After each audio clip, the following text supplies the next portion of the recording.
பேட்டியே கொடுக்க மாட்டார். பேட்டி கொடுக்க ஆரம்பிச்சாருன்னா, நீங்கள் மைக்கெல்லாம் போட்டு எந்திரிச்சு போய் டீ கீ சாப்பிட்டு வந்தாலும், அவர் அப்படியே பேசின்னு தான் இருப்பார். 1977 முதல்வர், அன்றைய முதல்வர் எம்ஜிஆர் என்னை கண்டெடுத்தார். 1991 புரட்சித் தலைவி அம்மா அவர். இப்படியே போவார்.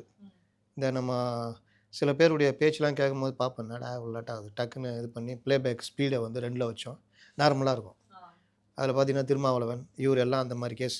நீங்கள் ப்ளேபேக் ஸ்பீடு 2ல் வச்சாலே 1971 புரட்சித் தலைவர் என்னை கண்டெடுத்தார் இப்படி நம்ம பேசுகிறோம்ல, அந்த நார்மல் ஸ்பீடு இருக்கும். அப்போ 10 நிமிஷத்தில் சொல்ல வேண்டியதாக 1/2 மணி நேரமாக இழுப்பார். இவர் என்ன இவர் நல்லது தான். ஏன்னா தாவேக்கெல்லாம் பேசவே மாட்டாங்க. இவர் 10 நிமிஷத்தில் பேச 1/2 ஹவர் பேசுவார். சப்ஜெக்ட் பேச மாட்டார். இவருக்கு நான் வச்ச பேர் வெண்டைக்காய் பேட்டின்னு. ஏன்னா வெண்டைக்காய் நீங்கள் என்ன பண்ணாலும் அது வளவளம் தான் இருக்கும். எண்ணெய் சட்டியில் போட்டு வறுத்து, அதனால தான் வறுத்து செய்வாங்க. வெண்டைக்காவை போட்டு வறுப்பாங்க. ஏன்னா அந்த வளவளப்பு தன்மை போகணுன்னு. அப்போவும் அது வளவளப்பாக தான் இருக்கும். அந்த மாதிரி தான் இவர்.